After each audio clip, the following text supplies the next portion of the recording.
Greetings and welcome to Kage, Los Angeles. So recently, Mayor Karen Bass took the stage, and we're going to go over some of the things that she said and some of the things that she didn't say. Let's go.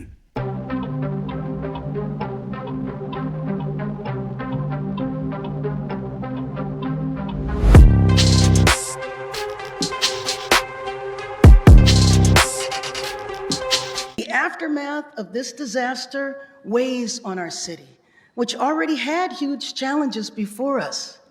We feel it every day. The strain of the housing crisis, the tragedy of the homelessness crisis. We worry about public safety and the unpredictability of our streets. We worry about a changing climate that brings increasing weather extremes. And we worry about rising costs and economic uncertainty. So, Karen Bass likes to use the phrase or the term we, but let me ask you this. Who is the we exactly? Because it sure doesn't feel like she's talking about us.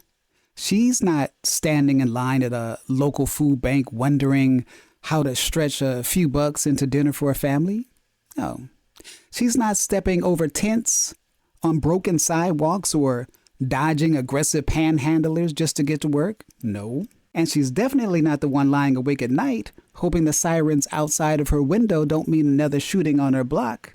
Nah.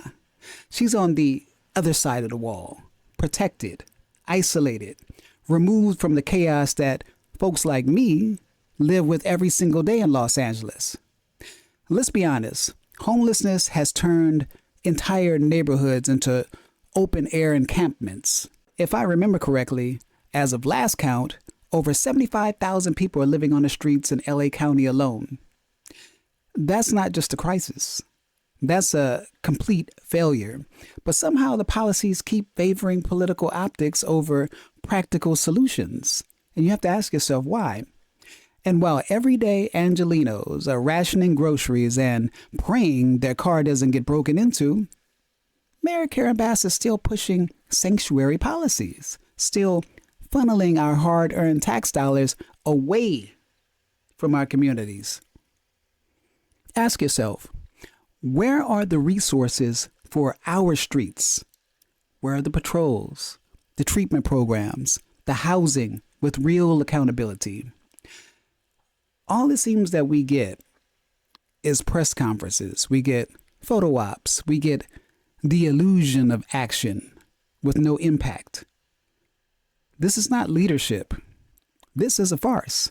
It's an elaborate performance meant to convince us that change is coming, and it never does, while the city continues to burn at its edges.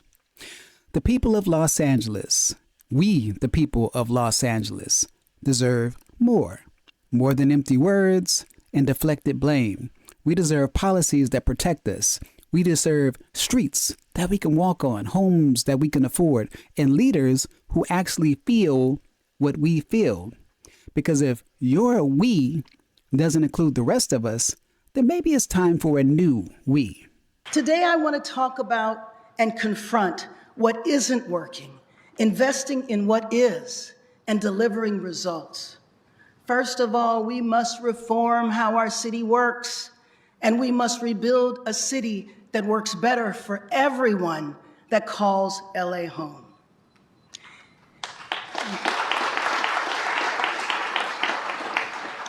In January, we saw thousands of Angelenos evacuate from their homes in Sylmar, in Hollywood, in Brentwood, in Encino, in Sherman Oaks, and of course, in Palisades, where tragically 12 people lost their lives. Thousands lost their homes, a traumatic loss not just of property, but of memories, of sanctuary, of community. Our city and county firefighters heroically answered the call. Firefighters from around the state, the country, and even around the world joined in that fight. Let us all thank our firefighters. Freddie Escobar, Chief Villanueva,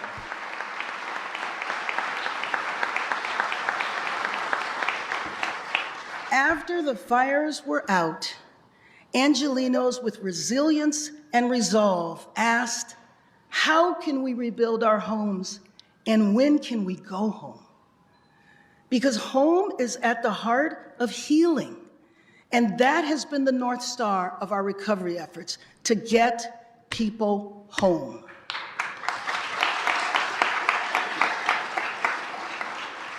So I want to acknowledge some heroes in that effort who are here today. Larry Vane of Pally Strong, Miriam Czar of the Pally Recovery Coalition, and Sue Cole of the Pacific Palisades Community Council. All three have been working from day one to make sure that the community of the Palisades is in the forefront of the recovery effort. To Kevin Chin, who despite having stage 4 cancer, single-handedly fought the flames and saved people's lives. Larry,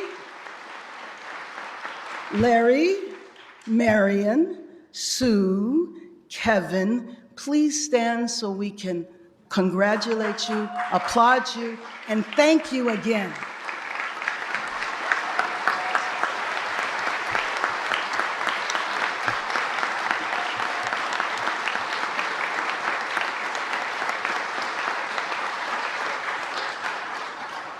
Now, Councilwoman Park.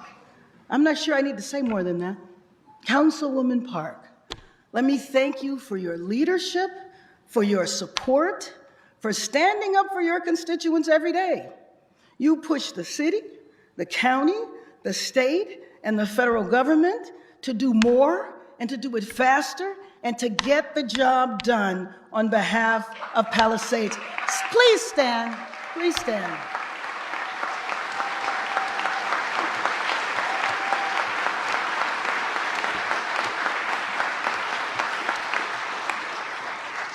She has been in the Palisades at fire stations, at recovery centers, every day. She has been on the ground, making sure we cut red tape and provide comfort. And so again, we thank you, Councilmember.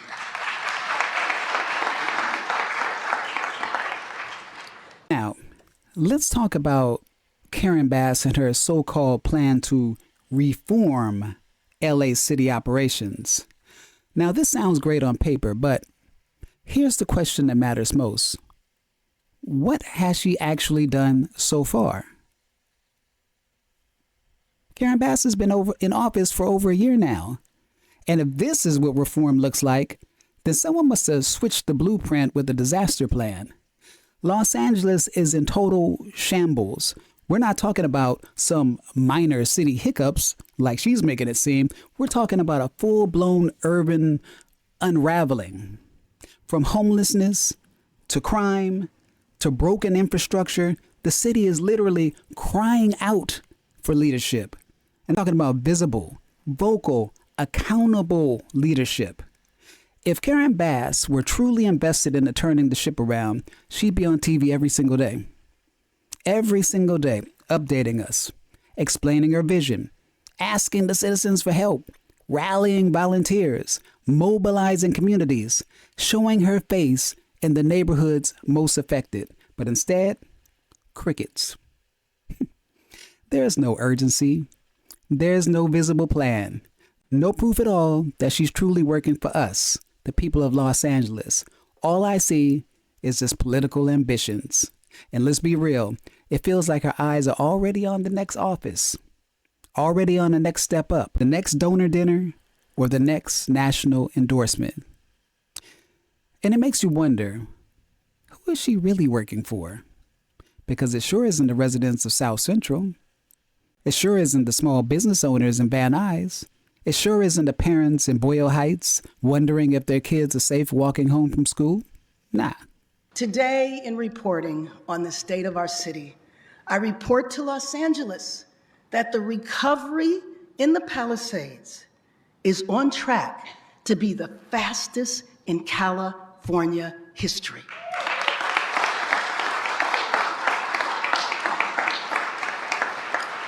And we're not just moving fast to move fast. We know the faster we can rebuild, the faster we can heal. We still have a long way to go. And for those who have lost a home, each and every day is a day too long, right? And now we're hearing Karen Bass claim that the recovery effort in the Palisades after those devastating fires is the fastest in history. Fastest in history? Really? Because if you've been out there or you've talked to anyone that lives near the burn zone, you know that's not true. In fact, I don't even remember a fire-related catastrophe in the Palisades on this scale, at least not in recent memory. When Donald Trump visited the area, he said it plainly, start rebuilding tomorrow. He said it clear, he said it urgently, he said it unapologetically. And yet, here we are, still waiting, still staring at scorched earth and promises that turned into dust. So, once again, we always have to ask a question, who's benefiting from this so-called delay?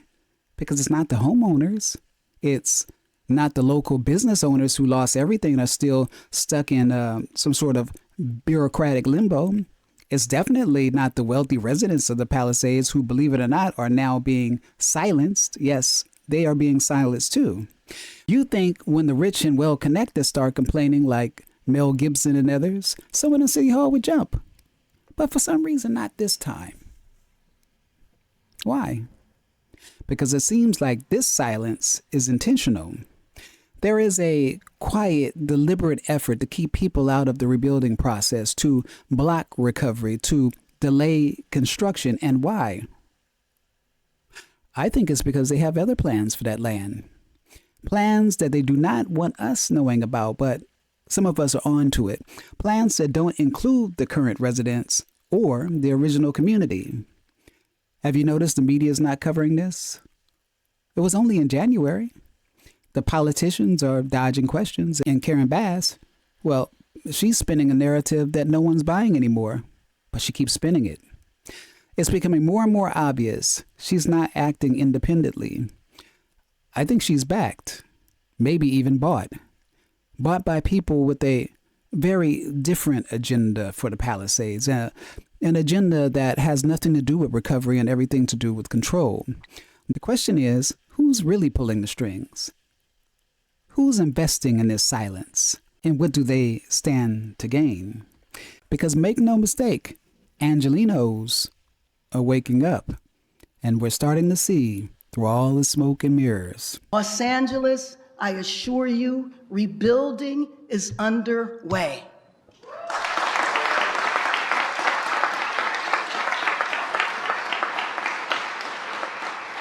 Our sweeping emergency orders are slicing through red tape and unlocking innovation. And so today I'm announcing 3 new actions, Miriam, you're going to be happy, to expedite the planning process and make planning easier to rebuild. I am establishing a self-certification program to reduce redundancy in the permitting process.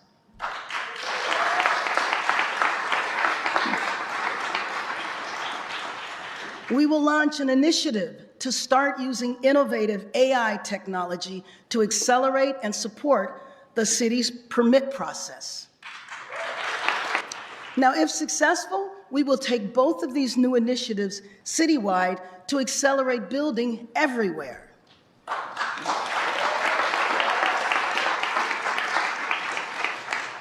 Folks from the Palisades and our councilwoman, finally, I call on the council to pass an ordinance to waive all plan check and permit fees so Angelinos can get home.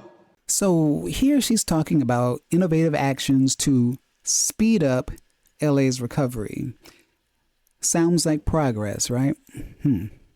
Well, because if you listen closely, what she's really talking about isn't action at all. It's a plan, a vague tech-wrapped plan. And here's the twist. I don't even think she wrote it. This innovation she's referring to, it's not bold leadership. It's a carefully packaged rollout to insert artificial intelligence into the rebuilding process. AI in a crisis that calls for human hands, boots on the ground, and real-time decision-making. Let's not forget, those fires tore through the Palisades back in January. It's months later. And what has been done? Nothing. No real rebuilding, no recovery, no boots on the ground. I said we would work to rebuild the ranks of the LAPD to protect our communities, and I want to thank Councilman Lee and Councilwoman Rodriguez for your staunch advocacy for public safety.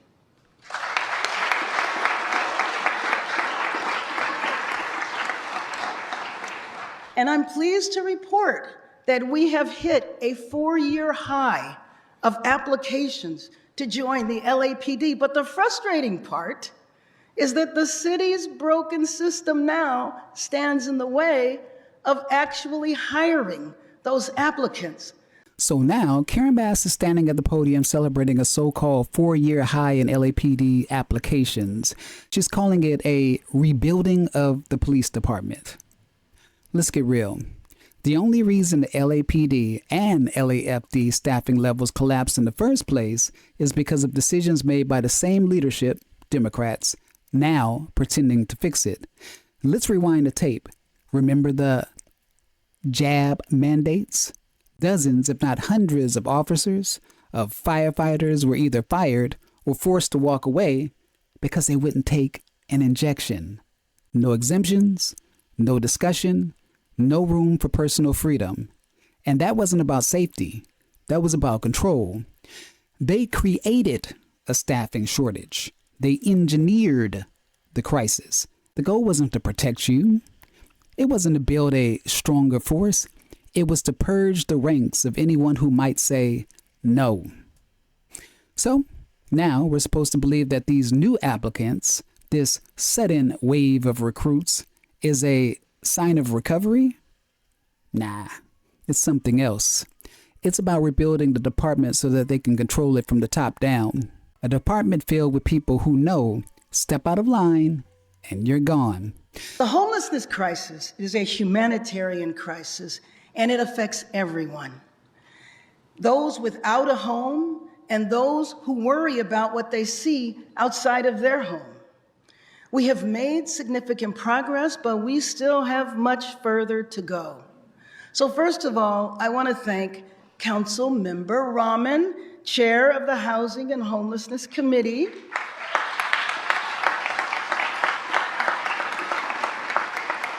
I thank you for your leadership, and as the chair, she leads the way. Now, once again, Karen Bass is addressing the homelessness crisis. You probably heard her say it. We worry about our unhoused neighbors. But here's the thing. Again, who is we, Mayor Bass? Because you don't have to worry. You have the power. You hold the purse strings. You don't need to worry. You can act. But the question is, why hasn't she? Los Angeles now has, as she said, over 75,500 homeless individuals, the highest on record. Tents stretch across sidewalks in every direction. Families sleep in cars just blocks away from multi-million-dollar condos. And while Angelitos pay some of the highest taxes in the country, what do we have to show for it? Where is all the money going? According to the LA Comptroller's Office, billions, yes, billions have been poured into homelessness programs over the years, and yet the problem isn't getting better, it's getting worse. While this crisis rages, Karen Bass is still allowing illegal immigrants to pour into the state, many of whom end up dependent on our very same taxpayer-funded services that our own citizens are being denied. Now tell me, how does this make sense? This is not about being heartless. It's about being honest, because helping others should not come at the cost of abandoning our own. And yet, people like Karen Bass, they count on your silence. They count on your kindness. They count on the idea that speaking up for your own rights makes you mean, or selfish, or not, dare I say, inclusive. But here's the truth. If we don't start standing up, if we don't start asking the hard questions, then it won't just be someone else's tent pitched on the sidewalk. It could be you. It could be me. This is the way homelessness spreads. This is how cities fall. Not all at once, but by slowly normalizing the unacceptable.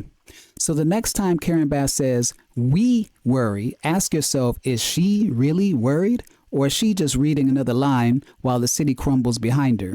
On my first day in office, I declared a state of emergency on homelessness, specifically to inject disruption and change to fix the broken system. This includes systematically confronting old, outdated policies that actually stop people from being housed. Listen to this. People living in a tent, people who had nothing, actually had to prove that they were poor before they were eligible for housing. So I want to know, how do you prove no income? How do you prove nothing? So we fought, and Washington removed that barrier. Let's get into, once again, let's talk about Karen Bass's so-called emergency declaration on homelessness. It sounds urgent, right? Sounds like action, right? Wrong. The declaration was nothing more than political theater, per usual. A headline for people who aren't paying attention, those who are distracted. Because if you dig just one layer deeper, you'll see the cracks. And what you'll find underneath isn't a solution, it's another scam. Let's talk about dollars and common sense, literally. The housing developments they're pushing to fix homelessness, they're not affordable, they're not efficient, they're not realistic. They're outrageously expensive. Some of these units are costing upwards of $700,000 to $800,000 per unit. Almost $1 million to take someone from a tent to an overpriced apartment. That's not public service. That's money laundering. Plain and simple. You mean to tell me we can't build modest, clean, livable shelters for a fraction of that price? We can. There are community builders, there are veterans, there are church groups right here in LA, people who've developed full housing prototypes for a quarter of the cost. Are they being given a chance? No, of course not. Because the truth is, they don't offer kickbacks. They don't fund campaigns. They don't play the political game. The ones who inflate prices, stall timelines, and pocket taxpayer cash, those are the ones getting the contracts. So let's not kid ourselves. This is corruption with a progressive face. And the worst part, we all pay for it. This is Los Angeles. So we must invest in long-term interim housing. Inside Safe represents a major change. Instead of waiting on expensive new housing to be built, we tapped LA's supply of underused motels to bring people inside immediately.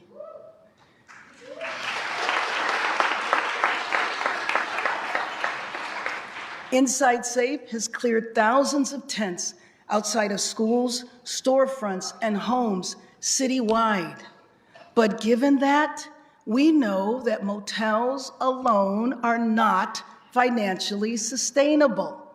We must invest in long-term interim housing, places where people can stay safe and receive comprehensive services to rebuild their lives while we build housing that Angelenos need. Thank you.